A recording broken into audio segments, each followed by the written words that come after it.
할렐루야. 오늘도 주의 전에 오신 여러분들을 사랑하고 축복합니다. 우리 옆 사람과 함께 믿음으로 교제하도록 하겠습니다. 하나님께서 우리와 함께 하십니다 라고 인사하겠습니다.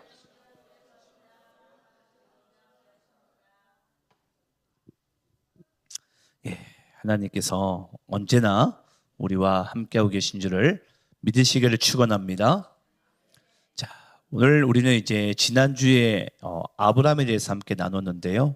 오늘은 우리가 이삭에 대해서 한번 말씀을 함께 나누고 제가 여러분들과 언제까지 믿음의 선진들 한 사람들을 이렇게 꼽아서 설교할지 모르겠지만 여러분 이걸 아셔야 돼요.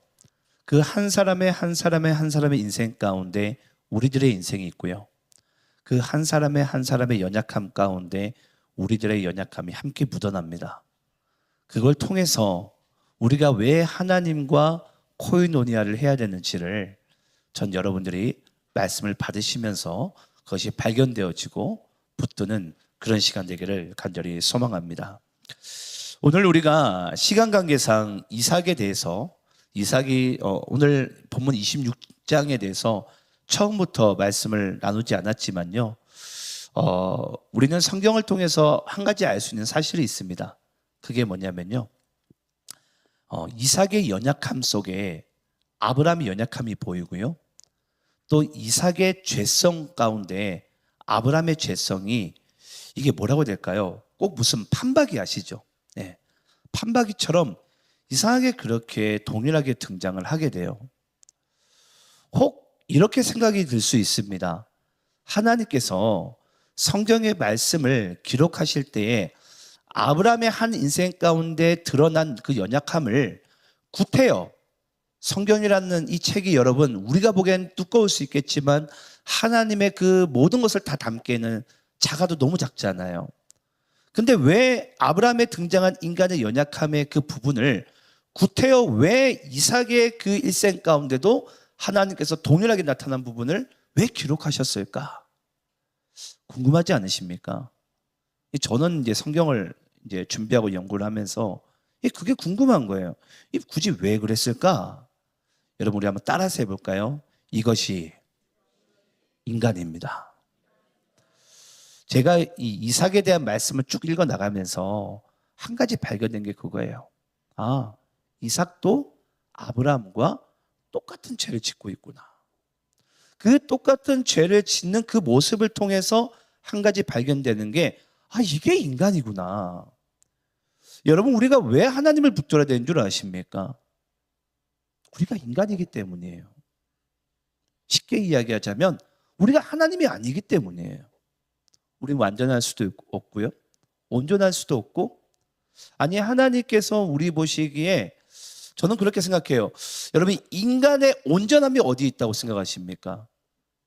인간의 온전함이 여러분 어디에 있죠? 여러분 인간의 온전함은요 우리가 하나님을 향한 영혼의 상태 가운데 온전함이 있습니다. 그래서 온전함은 나에게 있는 것이 아니라 우리가 하나님을 간절히 바라는 그 모습이 바로 하나님이 우리를 바라보실 때 온전함인 거예요. 우리는 자꾸 인간의 온전함을 무엇으로 찾으려고 그러죠?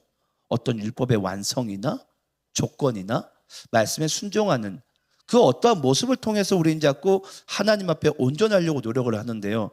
여러분 되려 그렇게 우리가 살다 보면은 교만함에 빠지게 되고요. 또 우리의 어떠한 작은 잣대로 또 상대방을 누군가를 우리가 판단하고 정죄하기 쉽습니다. 그래서 저는 인간의 온전함이란 하나님을 간절히 원하고 바라는 그 영혼의 상태가 바로 하나님이 우리를 바라보실 때 온전함이구나라는 사실을 우리가 알게 되는 줄을 믿습니다. 저는 그래서 오늘 우리가 지난주 아브라함에 이어서 오늘 이삭에 대한 말씀을 함께 나눌 때에 여러분들 입술 가운데 이것이 고백되어졌으면 좋겠어요. 이삭도 인간이구나. 아니 이게 인간이구나. 그 모습 속에 또 연약함 가운데 누가 보인다고요? 내가 보여진다고요. 내가. 그래서 여러분 우리는 하나님을 간절히 열망하고 바라볼 수밖에 없고 의지할 수밖에 없는 줄을 믿으시기를 축원합니다. 자, 오늘 본문 한번 말씀을 좀 볼 텐데요. 우리 읽진 않았지만 본문 1절부터 3절까지 말씀을 한번 교독하면서 읽겠습니다. 제가 1절 읽겠습니다. 아브람 때에 첫 흉년이 들었더니 그 땅에 또 흉년이 들매 이삭이 그랄로 가서 블레셋 왕 아비멜렉에게 이르렀더니 여호와께서 이삭에게 나타나 이르시되 애굽으로 내려가지 말고 내가 내게 지시하는 땅에 거주하라. 3절 읽겠습니다. 이 땅에 거류하면 내가 너와 함께 있어 내게 복을 주고 내가 이 모든 땅을 너와 내 자손에게 주리라.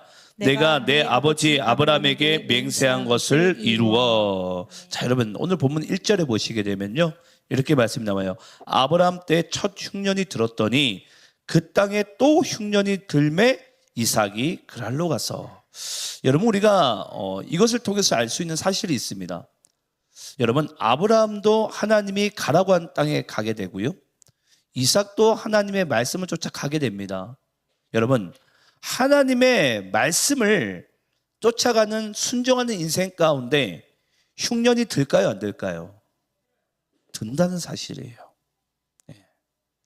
별 그렇게 대수롭지 않게 여러분들이 대답을 하셨는지 모르겠지만 여러분 하나님이 인도하신다고 우리의 삶 가운데 문제가 안 나타나는 게 아니에요. 보니까 아브라함 때도 흉년이 들었고 이삭 때도 흉년이 듭니다. 그러니까 하나님의 말씀을 순종하며 살아가도 우리의 삶 가운데는 문제와 결핍이 나타난다? 안 나타난다? 나타난다라는 사실이에요. 그런데 여러분 많은 이 믿음의 사람들이요, 신앙인들이 이걸 자꾸 오해해요.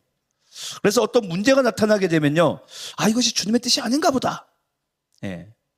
제가 이번에 여름에 여름 영성 캠프를 우리 청소년 청년 연합 집회를 갔다 왔잖아요. 하나님께로 처음 응답받았을 때가 작년 여름이었어요. 지난주에 말씀드렸지만. 근데 여러분 아시죠? 갑자기 작년 연말부터 해가지고 저 미국에 있는 트라는 대통령이 있어요. 그 사람이 전쟁을 일으켜버리는 거예요.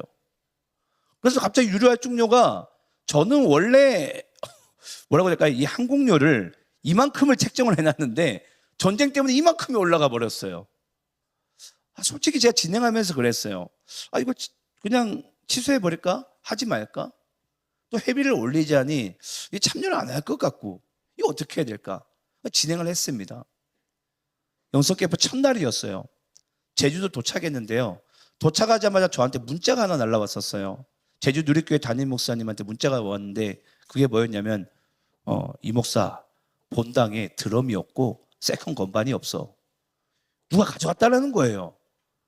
어쩌라고 그러면 나보고, 그러면 우리 집회를 해야 되는데. 네. 그러면서 저희가 또 빨리 간 이유가 숙소를 빨리 체크인해서 룸이 저희가 44개를 저희가 예약을 했거든요. 그럼 다 그걸 세팅을 해놔야 되잖아요. 절대 오후 3시 전까지는 못 해주겠대요, 숙소에서. 그러니까 이게 뭐 되는 건 아무것도 없고, 그런 상황에서 갑자기 청량감리교회는 갑자기 그때 또 광주공항에 군부대가 훈련을 해가지고 비행기가 못 뜨는 거예요. 그래서 원래 시간보다 1시간 반 또 늦게 또 제주도 도착했습니다. 그런 상황 가운데 오늘 또 예배에 나오지 않았지만 우진이 형제가 또 전화를 또 안 받고 또 비행기 티켓 취소하고 다시 예매하는 말도 안 되는 상황이 펼쳐지면서, 여러분 생각을 잘 해보세요. 우리가 보통 그런 문제와 흉년이 나타나면 우린 보통 어떻게 여기죠? 이게 주님의 뜻이 아니었나?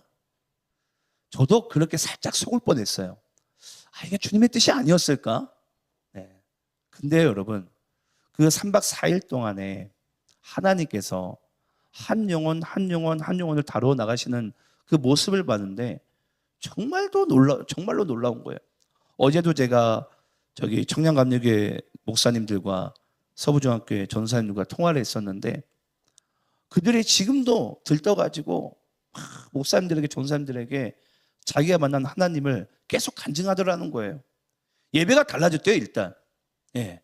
그전에 예배를 대충 드리던 이 친구들이 지금은 막 난리가 난대요. 예배를 드리면 그 뜨거운 하나님을 경험했기 때문이에요. 여러분 오늘 이삭은, 아브라함은 분명히 하나님을 따라갔지만 우리들의 인생 가운데는 하나님 말씀에 순종해도 또 하나님의 뜻 가운데 그 믿음의 길을 걸어가더라도 흉년은 만날 수 있습니다. 중요한 것은 뭐죠? 내가 하나님의 인도하심의 그 길 가운데 걸어가느냐가 중요한 거예요. 흉년이 중요한 게 아닙니다. 환경이 중요한 게 아니에요. 내가 주님과 함께하고 있는 그것을 우리는 반드시 알아야 될 줄을 믿습니다. 자, 그러면서 오늘 또 본문 가운데 우리가 또 볼 수 있는 것은 뭐냐면요. 여러분, 아브라함 때 첫 흉년이 들었을 때 아브라함이 그때 어디로 간 줄 아세요? 애굽 옆에 있는 그랄로 가게 됩니다. 근데 재밌는 게 뭔 줄 아십니까? 이삭도 똑같이 그랄로 가요. 예, 그 아버지, 그 아들의 모습이 어쩜 이렇게 판박이 같이 똑같은지. 그랄 땅이 여러분 어디냐면요, 이스라엘로 따지면은 저기 뭐랄까요, 저기 사해 남쪽 끝, 한마디로 애굽에 있는 바로 애굽 초입쯤에 있습니다. 그게 그랄 땅이에요. 그러니까 아브라함도 그 가나안 땅, 약속의 땅에 기근이 드니까, 흉년이 드니까 애굽으로 도망가려고 싶어 했었는데, 이삭도 보니까 똑같이 또 그랄로 도망가려고 하는 거예요. 근데 여러분, 여기서 우리가 놀라운 것을 발견할 수 있습니다. 그게 뭐냐면요, 오늘 본문 2절 말씀 좀 볼까요? 그랄로 내려가려고 하는데, 아브라함 때도 이삭 때도 똑같이 흉년 들 때 그랄로 내려가는데, 2절 말씀에 잘 보시게 되면 여호와께서 이삭에게 나타나 이르시되 애굽으로 내려가지 말고 내가 내게 지시하는 땅에 뭐하라? 거주하라. 쉽게 이야기하자면 똑같은 흉년은 들었는데요, 이 이삭은 보니까 이 애굽 땅으로 도망가려고 하는 그 발걸음을 하나님께서 뭐 하신다? 저지하시는 거예요. 못 가게 하십니다. 그러니까 아브라함 때는 하나님께서 애굽 땅으로 내려가라고 말을 하지 않아요. 그냥 가요. 쉽게 이야기하자면. 근데 하나님께서 이삭에게는 가지 말라고 저지를 하시는 거예요. 여러분, 우리가 이걸 통해서 알 수 있는 사실이 뭐냐면요, 하나님은요, 하나님만큼이나 인생을 다루시는 방법이 다르다라는 것입니다. 여러분, 저도 제가 목사이지만요, 우리 동생 되는 이상욱 전도사님도 또 우리 이삭 간사도 이제 주의 종의 길을 걸어갔잖아요. 달라요. 하나님께서 다루시는 인생의 방식이. 제가 우리 교회에서 제가 간증하는 사람들에게 항상 조심하라고 말한 부분이 또 있고, 여러분들도 어떤 누군가의 신앙의 간증을 들으실 때는 조심해야 될 부분이 있습니다. 그게 뭐냐면요, 간증을 우리가 자칫 잘못 듣게 되면 우리가 획일적인 신앙 방법 가운데 빠지게 됩니다. 하나님께서는요, 이 사람에겐 이렇게 역사하지만은 저 사람에겐 이렇게 역사할 수가 있는 거예요. 그래서 아브라함이 애굽으로 도망갈 때는 하나님께서 가게 내버려 두십니다. 근데 이삭이 내려가려고 할 때는 하나님께서 이삭에게 나타나 이르시는 거예요. 가지 마라, 애굽으로는. 예. 그리고 뭐하라? 내가 내게 지시한 땅에 거주하라라고 이야기합니다. 여기서 하나님께서 다루신 방법이 이와 같습니다. 여러분, 아브라함은요, 믿음의 1세대예요. 믿음의 1세대인 아브라함에게 하나님께서 말씀하신 것은 뭐죠? 약속의 땅으로 가라라는 것이 한마디로 쉽게 이야기하자면 하나님께서 아브라함에게 원하신 믿음이에요. 뭐 하는 것이? 말씀을 듣고 가는 것이. 그러면 믿음의 2세인 이삭에게 하나님께서 원하신 믿음이 뭡니까? 그렇죠. 거주하라. 이걸 조금 더 다르게 표현하면요, 그 땅을 지켜라. 믿음을 지켜라. 이게 바로 하나님께서 이삭에게 원하는 믿음이에요. 아브라함은 믿음의 개척자로 가라. 이삭에게는 이 믿음의 땅을, 약속의 땅을 뭐하라? 지켜라. 이게 뭐라고요? 서로 다른 하나님께서 믿음으로 다루시는 방법이라고요. 근데 우린 자꾸 이걸 뭐 하려고 하죠? 이 사람도 다 똑같은 것만 바라보고 있는 거예요. 그러니까 우리 안에 뭐가 생깁니까? 신앙의 혼선이 생기는 거예요. 왜 저 사람에게 저렇게 역사하시는 하나님이 나에게 왜 저렇게 똑같이 역사하지 않으시지? 여러분, 다를 수 있어요. 예. 어떤 사람에게는 하나님께서 100억을 주는가 하면 어떤 사람에게 하나님께서 그 물질이 다른 방법으로 사용될 수가 있습니다. 예. 그게 복의 기준이 되지 않아요. 근데 우리는 자꾸 뭔가 그걸 통해서 하나님이 저 사람 복을 많이 받았고 나는 못 받은 것 같고, 아닙니다. 인생에 다루시는 하나님의 그 방법이 다른 것을 우리가 여러분들이 아셨으면 좋겠고, 하나님의 그 드넓으신 것만큼이나 하나님은 우리를 다루시는 방법도 다양하시구나라는 것을 인정할 수 있는 우리 되기를 간절히 소망합니다. 자, 그리고 본문 4절 말씀 읽어볼까요? 자, 4절 여러분들이 읽겠습니다. 시작. 내 자손을 하늘의 별과 같이 번성하게 하며 이 모든 땅을 내 자손에게 주리니 내 자손으로 말미암아 천하 만민이 복을 받으리라. 아멘. 여러분, 이 창세기 26장 4절 말씀은요, 하나님께서 이삭에게 주신 언약의 말씀이에요. 내 자손을 하늘의 별과 같이 번성하게 하며 이 모든 땅을 내 자손에게 주리니 내 자손으로 말미암아 천하 만민이 복을 받으리라. 야, 여러분, 엄청난 축복 아닙니까? 제가 왜 이걸 강조하고 싶냐면요, 이삭이 하나님께로부터 이 언약의 말씀을 받았을 때 그때 과연 이삭이 이게 무슨 말씀인지 알고나 받았을까? 네. 우리가 보통 하나님께서 음성을 듣잖아요. 말씀을, 오늘도 여러분들이 말씀을 받는 것도 음성을 듣는 것과 똑같습니다. 믿으시길 축원해요. 네. 그럼 우리가 하나님의 말씀을 받잖아요. 그럼 우리는 보통 인생을 살아갈 때 어떤 생각을 합니까? 내가 이 말씀에 순종을 하며 살아갈까 말까를 우리는 자꾸 저울질하잖아요. 근데 여기서 우리가 한 가지 알 게 있어요. 그게 뭐냐면요, 우리가 저울질하는 그 간단한 부분이 아니에요. 이 말씀에 순종할까 말까, 지킬까 말까가, 여러분, 이것이 우리에게는 간단한 부분이 아니에요. 왜냐? 오늘 우리에게도 창세기 26장 4절 말씀에 이 은혜가 이삭에게도 임했지만은 나에게도 임할 수가 있는 거예요.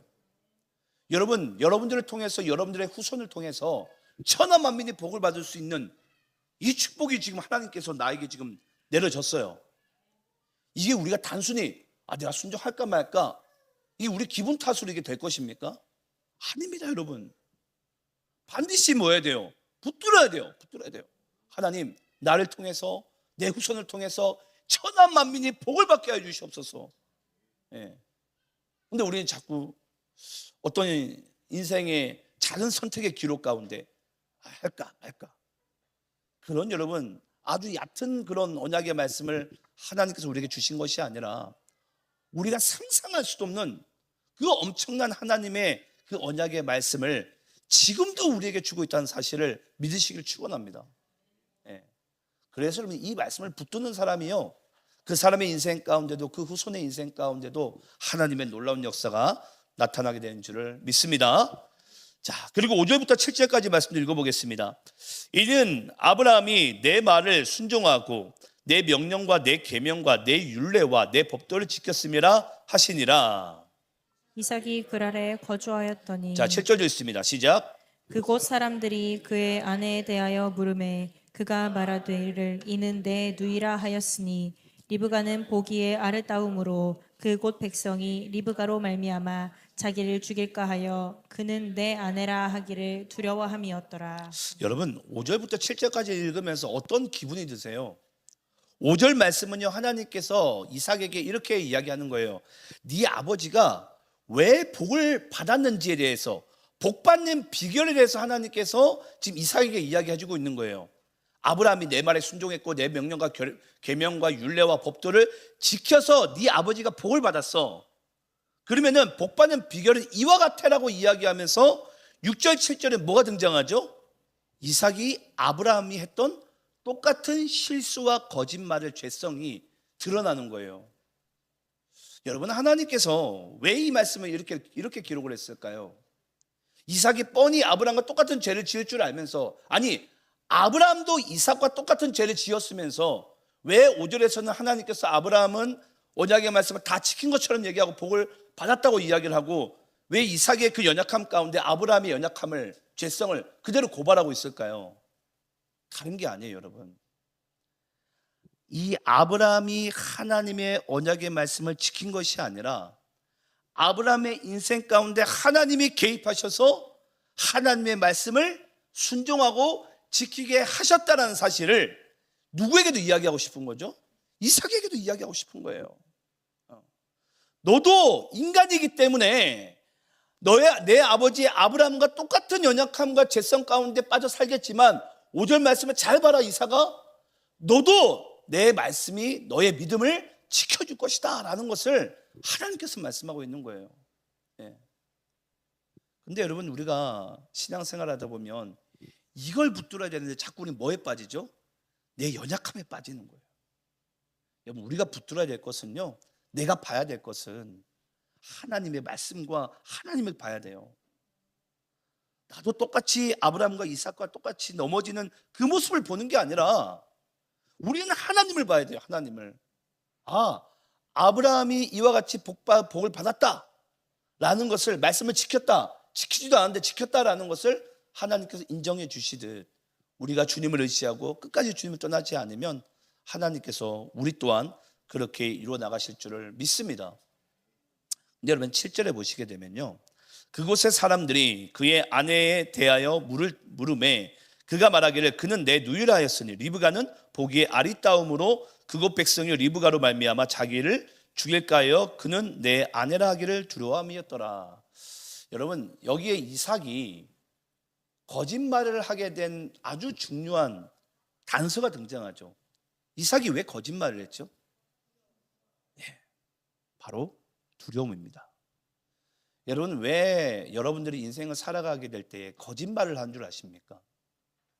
거짓말의 뿌리는 두려움이에요. 내가 누군가에게 또는 내가 어떤 사람에게 거짓말을 한다는 것은 내 안에 뭐가 있기 때문이라고요? 두려움이 있기 때문이에요. 두려움이. 근데 우리가 믿고 바라보는 대상이 누구죠? 바로 하나님이자 예수님 아닙니까? 그 하나님 안에, 예수님 안에 두려움은 떠나게 되는 줄 믿으시길 축원합니다. 그래서 여러분, 그리스도인의 삶과 거짓말은 맞지 않아요. 정말 내가 예수 안에 있고 하나님을 믿는다면 여러분들 안에 두려움은 떠나가게 될 줄 믿습니다. 그때 우리가 비로소 뭘 안 하게 된다고요? 거짓말을 안 하게 돼요. 근데 아직까지는 내가 거짓말을 내가 일삼고 있다면 지금 내 안에 예수와 하나님이 가득히 메워지지 않은 그런 영혼의 상태라는 것을 잊지 말아야 됩니다.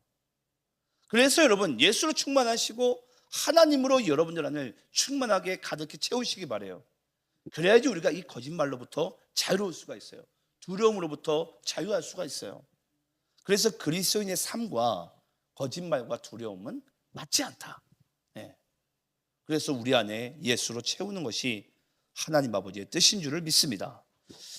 자, 그러면서 우리 8절부터 11절까지 말씀을 한번 쭉 교독하면서 읽겠습니다. 이삭이 거기 오래 거주하였더니 이삭이 그 아내 리브가를 껴안은 것을 블레셋 왕 아비멜렉이 창으로 내다본지라. 이에 아비멜렉이 이삭을 불러 이르되 그가 분명히 내 아내거늘 어찌 내 누이라 하였느냐. 이삭이 그에게 대답하되 내 생각에 그로 말미암아 내가 죽게 될까 두려워하였음이로라. 아비멜렉이 이르되 내가 어찌 우리에게 이렇게 행하였느냐. 백성 중 하나가 내 아내와 동침할 뻔하였도다. 내가 죄를 우리에게 입혔으리라. 아비멜렉이 이에 모든 백성에게 명하여 이르되 이 사람이나 그의 아내를 범하는 자는 죽이리라 하였더라. 아비멜렉이 이르되 내가 어찌 우리에게 이렇게 행하였느냐. 백성 중 하나가 내 아내와 동침할 뻔하였도다. 내가 죄를 우리에게 입혔으리라. 아비멜렉이 이에 모든 백성에게 명하여 이르되 죄송합니다. 11절까지 끝난 거 맞죠? 죄송합니다. 예. 이게 왜 반복된지 모르겠네요. 여러분, 여기에 보니까 갑자기 이삭이 자기 아내 리브가를 누이라고 거짓말을 치더니만 나중에 둘이 뭐 밤중에 만났나 봐요. 근데 만났는데 이삭이 리브가를 껴안는 모습이 탁 등장한 거예요. 여러분, 이게 아시잖아요. 그냥 예를 들어서 그냥 껴안는 것과 부부의 껴안음이 다르잖아요. 뭐 한 번도 껴안아 보신 적이 없는지 모르겠지만 껴안아 보시면 달라요. 이건 부부구나. 누가 봐도 부부구나. 그걸 누가 알았다라는 거죠? 블레셋 왕 아비멜렉이 알았다는 거예요. 여러분, 이 아비멜렉이라는 것은 여러분 블레셋 왕의 이름이 아닙니다. 당시에 블레셋 왕을 칭호하는 것이 아비멜렉이었어요. 근데 여러분, 재미있는 사실은 뭐냐면요, 이와 똑같은 상황이 언제도 있었죠? 아브라함 때도 있었습니다. 창세기 20장에. 우리 창세기 20장 1절부터 6절까지 한번 빨리 읽어볼까요? 자, 1절부터 6절입니다. 교독하면서 있습니다. 아브라함이 거기서 네게브 땅으로 옮겨가 가데스와 술 사이 그랄에 거류하며 그의 아내 사라를 자기 누이라 하였으므로 그랄 왕 아비멜렉이 사람을 보내어 사라를 데려갔더니 그 밤에 하나님이 아비멜렉에게 현몽하시고 그에게 이르시되 내가 데려간 이 여인으로 말미암아 내가 죽으리니 그는 남편이 있는 여자임이라. 아비멜렉이 그 여인을 가까이 하지 아니하였으므로 그가 대답하되 주여 주께서 의로운 백성도 멸하시나이까. 그가 나에게 이는 내 누이라고 하지 아니하였나이까. 그 여인도 그는 내 오라비라 하였사오니 나는 온전한 마음과 깨끗한 손으로 이렇게 하였나이다. 하나님이 꿈에 또 그에게 이르시되 내가 온전한 마음으로 이렇게 한 줄을 나도 알았으므로 너를 막아 내게 범죄하지 아니하게 하였나니 여인에게 가까이 하지 못하게 함이 이 때문이니라. 자, 여러분, 아브라함 때 나타난 이 똑같은 부분 보니까 이삭에게서 똑같이 등장했어요. 이걸 통해서 하나님께서 우리에게 뭘 알려주기를 원하실까요? 여러분, 이와 같습니다. 창세기 20장에 등장한 아비멜렉은요, 창세기 26장에 등장한 아비멜렉과 같은 사람일까요? 다른 사람일까요? 다른 사람입니다. 시간이요, 최소 40년에서 70년이 지납니다. 그 한마디로 다른 아비멜렉이에요. 자, 그럼 잘 보세요. 창세기 20장에 등장한 이 아비멜렉에게 하나님께서 현몽하셔서 나타나셔서 말씀하셨어요. 그걸 경험한 아비멜렉이 자기 아들에게 뭘 전했을까요? 아, 하나님이란 분이 있는데 보니까 이 아브라함과 보니까 함께 동행하신 분이신 것 같다. 예. 그러면서 혹시 네가 이 아브라함 같은 사람을 혹시 네가 네 인생 가운데 만나게 되면 그는 하나님과 함께하는 사람이니 절대로 건들지 마라 라는 사실을 쉽게 이야기하자면 그 아브라함 때 아브라함이 이삭에게 그 믿음을 전수하듯 그 아비멜렉 또한 그렇게 이야기를 했을 거예요. 그러니까 저도 창세기 26장 말씀 보면서 아니 어떻게 아비멜렉이 그 이삭과 리브가 껴안은 모습을 그렇게 화들짝 놀랄 수 있을까? 어떻게 이것을 하나님의 역사라고 그가 바로 알 수 있었을까라는 것이 되게 궁금했거든요. 근데 이와 같이 창세기 20장에 등장한 아비멜렉이 창세기 26장에 등장한 그 아비멜렉이 뭐 바로 그 다음 때 아비멜렉인지 또는 뭐 그 다음 때 아비멜렉인지 모르겠지만 중요한 것은 뭐죠? 그것이 전해졌다라는 사실이에요. 이걸 통해서 여러분 우리가 알 수 있는 것이 바로 그거예요. 여러분 하나님은요 우리의 인생 가운데 하나하나를 다 보고 계세요. 예.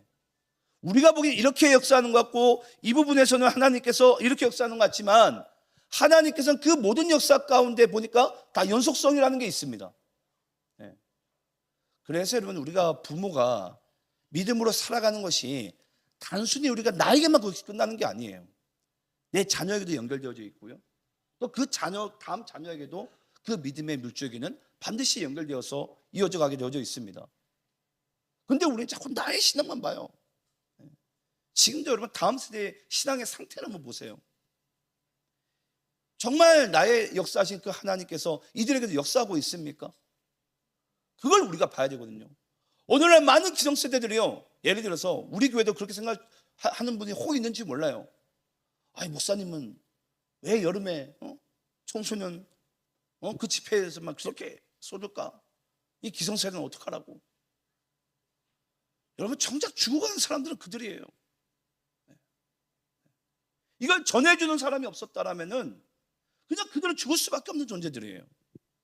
저도 말씀을 보는데 그 아브라함의 믿음이 이삭에게 이어지고 이삭의 믿음이 야곱으로 이어지고 이것이 계속해서 이어져 가야 되는데 오늘날 대한민국 교회를 보게 되면요 부모들이 보상심리에 빠져가지고 나는 기도할 테니 예배드릴 테니 너는 그냥 공부해라, 이런 모습들이 우리 안에 너무나도 많다는 사실입니다. 자, 그리고 또 본문 12절부터 16절까지 또 읽어볼까요? 본문 12절부터 16절입니다. 자, 교독하면 있습니다. 이삭이 그 땅에서 농사하여 그의 100배나 얻었고 여호와께서 복을 주심으로 그 사람이 창대하고 왕성하여 마침내 거부가 되어 양과 소떼를 이루고 종이 심이 많음으로 블레셋 사람이 그를 시기하여 그 아버지 아브라함 때에 그 아버지의 종들이 판 모든 우물을 막고 흙으로 메웠더라. 16절 함께 있습니다. 시작. 아비말렉이 이삭에게 이르되 내가 우리보다 크게 강성한즉 우리를 떠나라. 자, 여러분 여기 보니까 이삭이 결국은 우물을 파게 되니까 뭐 하게 되죠? 샘을 얻습니다. 물의 근원을 얻어요. 그러니까 이삭은 여러분 아시겠지만 목축업자인데 갑자기 농사를 짓습니다. 근데 뭐 하게 된다고요? 100배를 얻어요. 아니 목축업자가 갑자기 농사꾼으로 갑자기 업종을 변경시켰는데 보니까 100배나 오는 거예요. 놀라지도 않으신데. 예. 여러분 엄청난 역사 아닙니까? 예. 근데 이걸 통해서 또 한 가지 우리가 뭘 발견할 수 있죠? 그 아비멜렉과 그 그랄에 있는 목자들이 이삭 보고 떠나라고 하는 거예요. 떠나라. 여러분 세상 사람들은요 예수 믿는 사람과 함께 살기를 원치 않습니다. 우리의 생리와 그들의 생리가 다름을 그들도 알아요. 근데 괜히 뭐하죠? 배가 아파요 그들은. 근데 우리도 그렇게 여러분 생각하지 마시기 바래요. 조금 이따가 이삭의 행동을 우리가 좀 더 보겠는데요, 시간 지나갔지만 마저 읽고 마치겠습니다. 우리 17절부터 20절 말씀을 또 읽어볼게요. 교독하면 있습니다. 이삭이 그곳을 떠나 그랄 골짜기에 장막을 치고 거기 거류하며 그 아버지 아브라함 때에 팠던 우물들을 다시 팠으니 이는 아브라함이 죽은 후에 블레셋 사람이 그 우물들을 메웠음이라. 이삭이 그 우물들의 이름을 그의 아버지가 부르던 이름으로 불렀더니 이삭의 종들이 골짜기를 파서 샘 근원을 얻었더니 그랄 목자들이 이삭의 목자와 다투어 이르되 이 물은 우리의 것이라 하매 이삭이 그 다툼으로 말미암아 그 우물 이름을 에색이라 하였으며. 여러분 이삭이요 그랄 땅에서 아비멜렉이 떠나라고 해가지고 바로 간 곳이 뭐냐면 그랄이라는 골짜기입니다. 멀리 가지 않아요. 그랄 골짜기로 옮겨요. 거기서 또 아브라함이 팠던 우물을 다시 팝니다. 근데 또 그랄 목자가 뭐하라고 그러죠? 떠나라. 예. 근데 여러분 그때 이삭이요 충분히 다툴 명분이 있음에도 불구하고 뭐 하지 않죠? 다투지 않아요. 다툴 명분은 분명히 있어요. 내 아버지 아브라함이 팠던 우물이고 내가 팠으니까 내가 거기 머물러도 될 명분이 있어요. 근데 뭐 한다고요? 옮깁니다. 예. 그러면서 다툴 뻔하였으나 다투지 않았기 때문에 이 다툼의 단어인 에색이라고 그 우물의 이름을 붙이고 이삭은 떠납니다. 자, 그리고 21절 말씀 읽어볼까요? 또 있습니다. 시작. 또 다른 우물을 팠더니 그들이 또 다툼으로 그 이름을 신나라 하였으며. 자, 또 우물을 파게 됐는데 뭐 하게 되죠? 또 이삭 그 그랄의 목자들이 또 떠나라고 하는 거예요. 그래서 결국 뭐 합니까? 또 떠납니다. 근데 그 우물의 이름을 뭐라고 이야기하죠? 신나라고 짓습니다. 여러분 신나가 뭐냐면요 이게 사탄이라는 단어와 똑같아요. 사탄이라는 단어와 신나가 다투다, 예, 고발하다 라는 뜻을 가지고 있어요. 그러니까 이삭이 뭘 감지하게 된 거죠? 내가 내 아버지 아브라함이 아브라함이 팠던 그 우물을 팔 때마다 이게 뭔가 영적인 이 악한 영이 나를 지금 공격하고 있구나라는 사실을 이 이삭이 감지하게 돼요. 그러면서 이삭이 이번에도 다툴 명분이 있었으나 이삭은 뭐 하지 않았다고요? 다투지 않았어요. 여기서 이제 제가 잠시 멈추고 여러분께 말씀드릴게요. 여러분, 크리스찬은요, 그리스도인은요, 싸우지 마세요. 네. 제가 우리 이상욱 전사님한테 항상 자주 하는 소리인데 싸우지 말라고. 싸우지 마시기 바랍니다. 우리가 왜 여러분 싸우지 말아야 되는 줄 아십니까? 내가 누군가와 싸우게 되면요 그 사람과 나의 가치가 똑같다는 뜻이에요. 여러분 우리가 세상 사람과 가치가 똑같습니까? 달라요. 우리는. 그래서 그 사람하고 싸우지 말라는 거예요.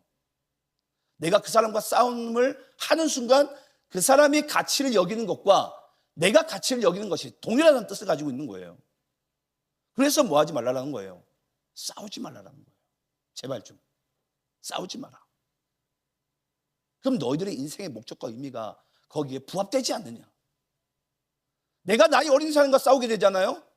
그러면 나이 어린 사람이 여기는 가치와 그 사람의 가치가 똑같다는 뜻이에요. 내가 돈을 가지고 싸우잖아요. 그러면 그 사람이 돈으로 여기는 가치와 내가 돈으로 가진 가치와 똑같다라는 거예요. 하나님이 어디가 있어요? 내가 믿는 건 돈이에요. 그 사람이 보기에는. 그래서 성경에는 뭐 하지 말라라는 거죠? 싸우지 마라. 다투지 마라. 오늘 이 말씀을 너무 전하고 싶었어요. 다투지 마라. 다투지 마라. 하나님께서는 그리스도인들에게, 예수 믿는 자들에게 가치를 싸움과 다툼에 두지 않습니다. 그럼 내가 그 사람과 똑같이 있는 거예요. 그러니까 제발 썩내지 말고 싸우지 마라. 다투지 마라. 어떤 특정 사람들과. 왜 같아지려고 하느냐? 나의 가치가 다르고 내가 믿는 대상이 다른데. 그래서 그 다툼을 피한 그 인생에게 하나님께서 어떻게 역사하시는지 22절 함께 읽겠습니다. 시작. 이삭이 거기서 옮겨 다른 우물을 팠더니 그들이 다투지 아니하였으므로 그 이름을 르호봇이라 하여 이르되 이제는 여호와께서 우리를 위하여 넓게 하셨으니 이 땅에서 우리가 번성하리로다 하였더라. 결국은 그 다툼을 피하고 하나님의 언약에 자기의 삶의 의미와 목적을 둔 그 이삭의 인생 가운데 하나님께서 뭐 하시죠? 르호봇으로 인도하십니다. 르호봇에서 더 이상 다툼이 이제 발생하지 않는 것을 이삭이 발견하면서 하나님께 찬양하면서 들은 것이 바로 르호봇이에요. 하나님께서 나로 하여금 넓게 하셨구나. 쉽게 이야기하자면요, 하나님은요 이삭의 인생을 르호봇으로 내몰리면서 끌고 오신 거예요. 어디로 가게 하시려고? 르호봇으로 가게 하시려고. 근데 여기서 더 놀라운 말씀이 있습니다. 대부분들의 이제 설교자들은 르호봇에서 마무리를 지어요. 근데 여러분, 이 22장 다음 구절이 어떤 말씀인 줄 아세요? 23절 말씀 한번 읽어볼까요, 여러분? 함께 있습니다. 시작. 이삭이 거기서부터 브엘세바로 올라갔더니. 여러분, 대부분들은 우리가 어떤 다툼이 있고 레드오션이라고 그러죠. 오늘날 젊은 사람들이 자주 쓰는 단어. 내가 레드오션에서 자주 잦은 다툼이 있다 보면은 내 인생에 블루오션을 만나게 되면, 한마디로 르호봇을 만나게 되면 우리 대개는 보통 뭐 하려고 합니까? 안주하려고 해요. 그 블루오션에서. 근데 이때 이삭은요, 이 르호봇에서 안주하기를 거절하고 뭐 한 줄 아세요? 거기서부터 브엘세바로 올라갑니다. 여러분, 브엘세바가 뭔 줄 아십니까? 거기에서 또 우물을 파는데 그게 바로 맹세 우물이라는 뜻입니다. 그러니까 이삭이 뭘 발견한 거예요?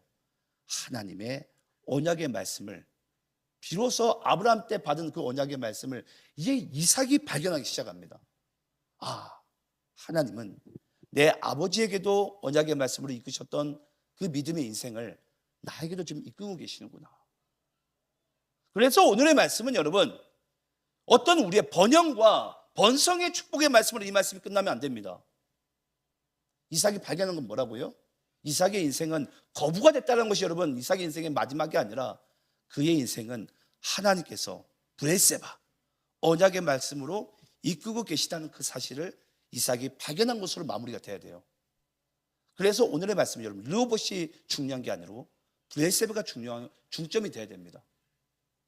우리가 자칫 잘못하게 되면 예수 믿으면 번성하고 번영하는, 뭔가 자꾸 눈으로 가시적으로 보이는, 거기에 우리가 매료되는 경우가 많아요. 하지만 하나님께서 이삭에게 진정을 원하셨던 장소는 어디였다고요? 브엘세바였습니다. 하나님의 언약의 말씀을 정말 발견하는 그 순간, 이 이삭의 인생이 하나님께 붙들린 인생이 된 줄을 믿으시기를 축원합니다. 기도하겠습니다.